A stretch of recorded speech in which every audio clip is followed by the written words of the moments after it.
Quels espaces de liberté demeurent quand l'autonomie commence à diminuer?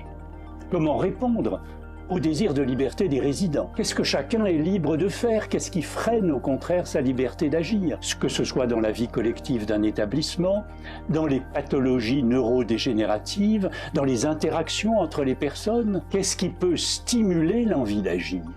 Donner ou redonner confiance en soi. Où est-on le plus libre finalement? À son domicile ou dans un établissement spécialisé? Et comment doivent évoluer ces établissements? Comment les mentalités, les politiques publiques doivent-elles elles aussi évoluer afin que les libertés s'accroissent? Voilà les principales interrogations au cœur de nos enquêtes et de nos ateliers de cette année. Et certaines des réponses, vous allez le voir, risquent de surprendre. Est-ce que vous vous sentez libre de faire ce que vous voulez? Qu'est-ce qui freine votre liberté?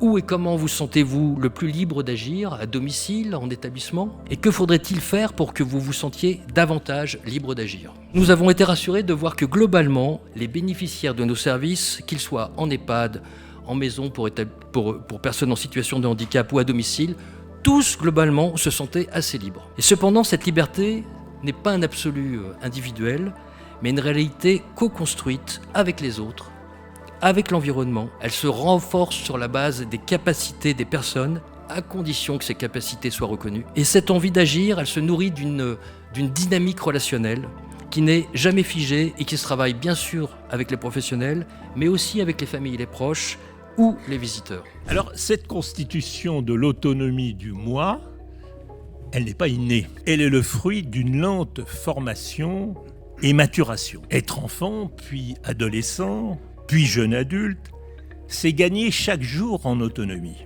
D'un côté, on acquiert de plus en plus de moyens d'agir, j'en ai parlé tout à l'heure, qu'ils soient physiques ou intellectuels. D'un autre côté, on renforce et on enrichit son moi en accumulant un réservoir de souvenirs et d'expériences. Il semble que cette autonomie, et cette personnalité qui s'est forgée progressivement, se dissout peu à peu.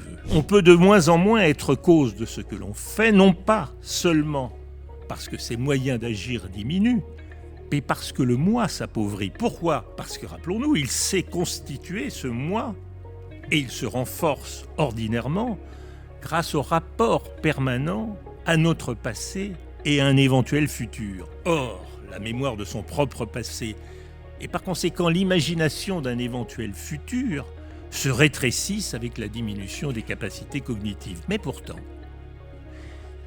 si l'on mesure la liberté à ce qu'elle est à chaque étape, et non pas à ce qu'elle est ou à ce qu'elle a été dans le passé, sa nature et la définition que je viens d'en donner demeurent la même. Il est donc toujours possible de dire et de faire en sorte que la personne demeure agent de sa propre vie. Chez la personne âgée, les notions de liberté et d'autonomie sont étroitement liées, voire même pourraient se confondre. La liberté correspond, comme vous l'avez dit, au droit de choisir, de décider pour soi-même, d'être l'auteur, le chef d'orchestre de sa vie. L'autonomie implique le respect des souhaits, des valeurs, des habitudes de vie et des préférences des personnes âgées. Il est cependant ici fondamental de distinguer l'autonomie décisionnelle et l'autonomie fonctionnelle.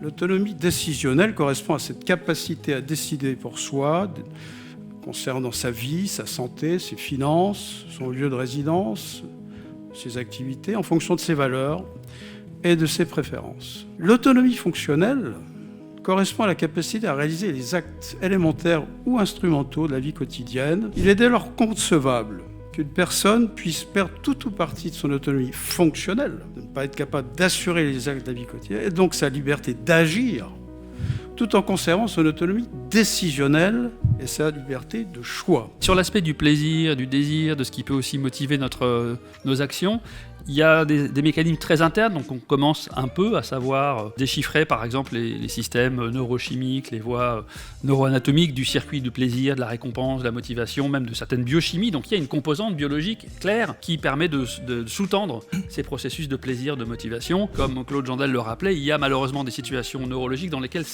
une atteinte spécifique de ces systèmes peut perturber, à travers l'apathie ou des troubles de motivation, la capacité à pouvoir en ressentir ou à se lancer dans une action alors que le reste, on va dire, est relativement bien préservé. Donc ça, c'est une première dimension. Maintenant, la résonance de ce système interne, évidemment, et ça, c'est pas une découverte des neurosciences, hein, mais elle va dépendre non seulement de l'individu un peu considéré isolément, mais surtout de ses interactions avec l'environnement dans lequel il est plongé, dans lequel il est baigné, auquel il appartient, avec lequel il interagit. Merci beaucoup à vous d'avoir interrogé Lionel Nakache. Vous pouvez les applaudir.